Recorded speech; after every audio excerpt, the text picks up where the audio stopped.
Top ones have been one of the most common topics in the GD community as of late, usually filled with a bunch of controversy and disagreements. I wanted to use this video as an opportunity to talk about what the future of top ones could and should look like.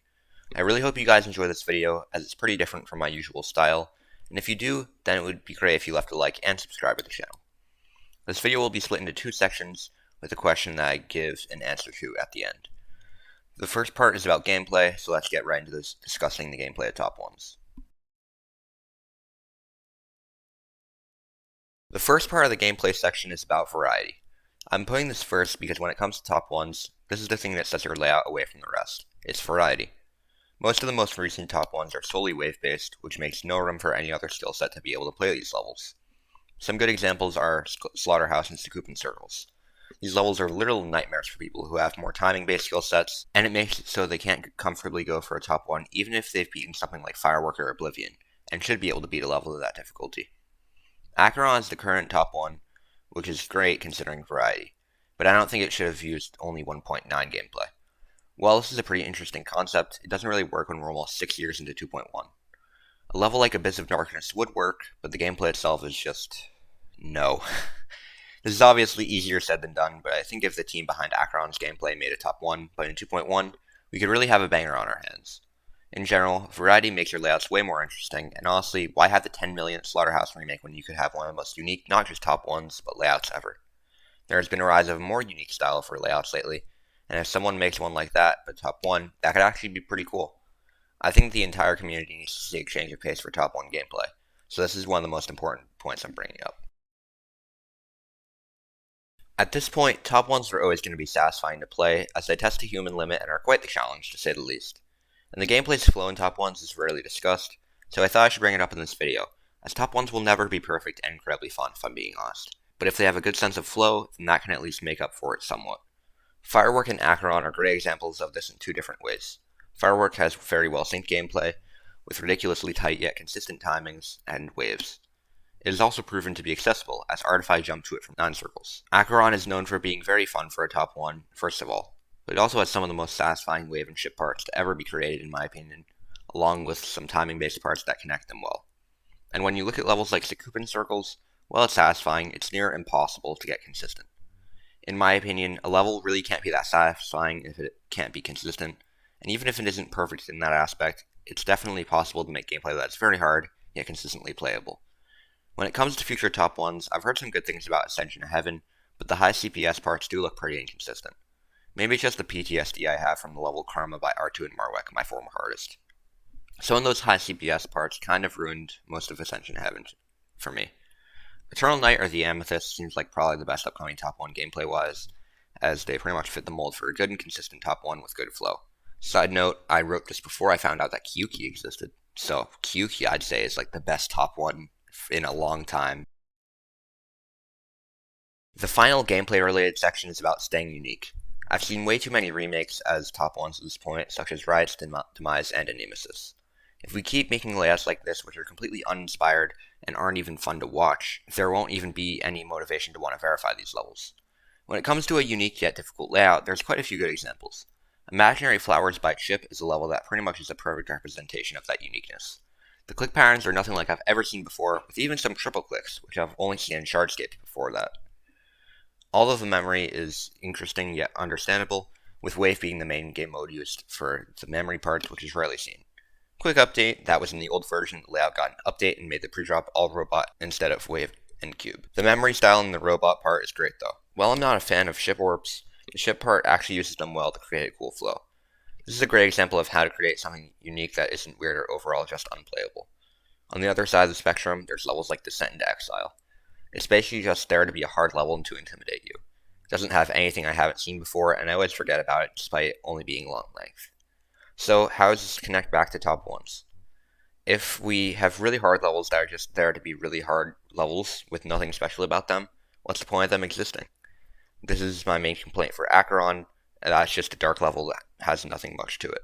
Slaughterhouse is pretty similar, as it's just there to intimidate you and have waves that look humanly impossible, and are borderline on that. Ascension of Heaven, on the other hand, has a unique theme and great flow. Same for Eternal Night. Overall, I think the community is done with your everyday wave-based top 1. We need a new era of gameplay, in top 1s especially. The first question I wanted to bring up was, are longer levels better? I'm a pretty good person to talk about this topic actually, since I'm in the beginning of a very long process of making a 15-minute long top 10 right now, Skyview. I'll put some of it in the background right now, why not? People complain about arguably one of the best top 1s ever, Acheron, being too focused on being difficult. The level is only 67 seconds long, so that ridiculous difficulty is squished into a very short period of time. But with a 5-minute top 1, for example, the difficulty is spread out, with gameplay around cognition difficulty throughout it, instead of it constantly being near impossible. This not only makes the level way more playable and easier to get consistent, but it also makes it far more accessible than a level that's 1/4 of its length but has the same difficulty. Way more people can get solid runs on it, and it can keep its ridiculously high difficulty still. For example, I have 18% and 80 to 100 on Asphera, a top 30 at the time of writing this. But I couldn't even imagine doing runs that good on Lucid Nightmares, despite that level being 7 spots lower on the list. Well, this isn't on a top 1 scale, it still should give you a general idea of the fact that XXL levels are way easier to play than ones that are under 90 seconds long, especially. As a counter argument, it's very tedious to make a long level and takes way more effort. Why make a super long level that takes years when you can pull together a top 1 just over a minute long in a couple months? Well, as difficulty keeps rising at the insane speed that it is, short top 1s are just going to be pretty much impossible. Long top 1s such as Return Zero and Skyview aren't even close to humanly impossible. They're just consistency tests that more than people like Space UK and Zoink can play. In fact, they're pretty much the opposite type of people for these levels because of their skill sets. I could go on and on about how skewed people's skill sets are today, but that could literally take up half a video. In general, longer top 1s are way more fun and deserve to be more commonly made. Now we're in the second half of the video, which is about decoration, in all aspects. The first part of this half is probably the most commonly talked about one, a unique theme. I'll give some respect to the old Held-styled levels before I rip apart the new ones, as Cataclysm was one of the original levels with a clear theme with effort put into it. I would say that theme stayed somewhat original for the next few years. When Bloodlust came out, I think that was when it was clear that Hell was an overused style. But many of the top ones after that were Hell-styled nonetheless. Tartarus and Slaughterhouse mainly just don't stand out. Even River's part in the latter, while looking awesome, is so forgettable because of its theme. But if you look at a level like Cosmos, every part stands out in your head because of how interesting it is. Sure, that level is of way higher quality than Slaughterhouse, but maybe that's because it was made in a theme that people actually care about and would put more effort into. Even the highest quality levels can be brought down by a bad theme, which is pretty disappointing since there can be great detail in the levels such as Nemesis, but the fact that it's Hell-styled really makes it forgettable. If you're in the process of making a Hell-styled top 1, I would really consider giving it a revamp, and maybe making it Abyss-styled or something similar, to keep the atmosphere similar but not have it be generic. Personally, I feel like the theme is probably the most important part of decorating top 1s, but it goes to the next level with a good atmosphere. When you look at your average level, it usually is some type of design-styled level that maybe seems mechanical, and is simple while still being good. But the atmosphere is lacking, with dull colors and a basic background. This is often one of the main things that makes a level uninteresting. Lack of a good atmosphere, bad cohesion, or similar design throughout. The latter two are pretty self-explanatory, but the first one is the one I want to focus on here, as it seems to be somewhat unmentioned in the community. I'm going to use some extreme demons as starting examples, but keep in mind that these are pretty drastic examples for each side. Carnage mode, for example, has barely any attempt at making it seem like you're in a certain place. It has a very overused style and inconsistent quality, not just decoration but gameplay too. And when you put it next to Devoid by Rally04, it looks even worse.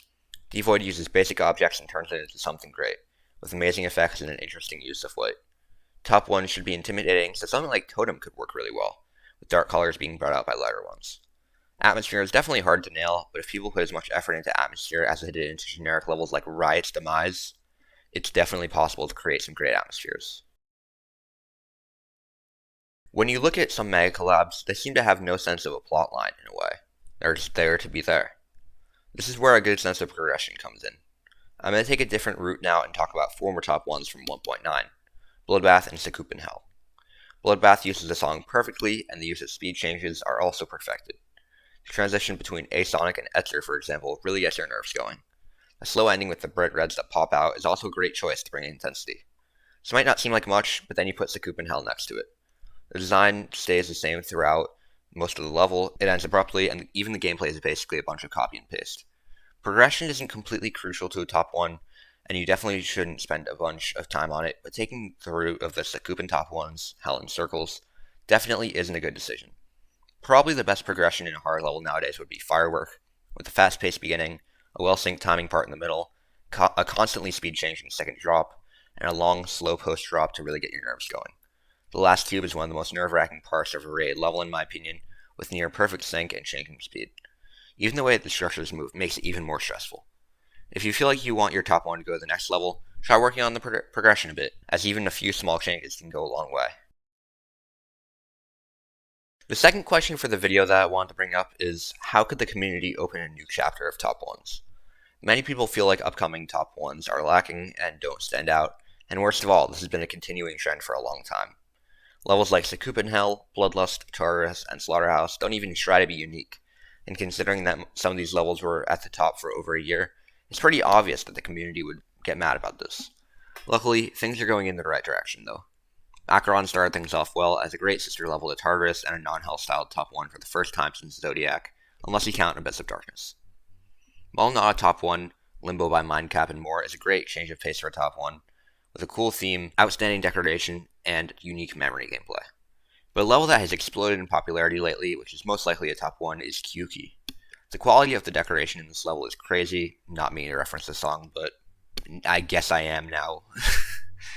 With great colors and designs. The gameplay, while being pushed to a ridiculous difficulty, has solid flow and is quite fun for a level this hard. It also uses every game mode consistently, which is known to be an issue in top 1s, with only Wave and Ship being used mainly, throwing off the skill sets of top players, as I mentioned earlier in the video. Well, we're heading in a good direction at the moment. Levels like Nemesis and Amaterasu are mega collabs in production, which will just be generic hell-styled levels as top 1s, completely reversing the progress made. If the community really focuses on finishing the unique top 1s like we did with Limbo, then top 1s probably won't have such a controversial shadow cast over them. So, that pretty much wraps up this video. I'm not sure if scripted videos will be able to continue as consistently in the future, but I'll definitely try. Keeping my content diverse with not solely stream highlights is something I definitely want to do going into the new year. If you guys want me to keep doing these scripted videos, then definitely tell me in the comments, as I would definitely keep doing these, especially if they had support. I also wanted to use this as an opportunity to thank you guys for all the support lately. It means a lot to me that I'm getting recognition for all my effort I put into playing a $4 cube game. If you liked this video, make sure to leave a like, and also subscribe to know when I post my new videos. I'll see you guys in the final video of 2022.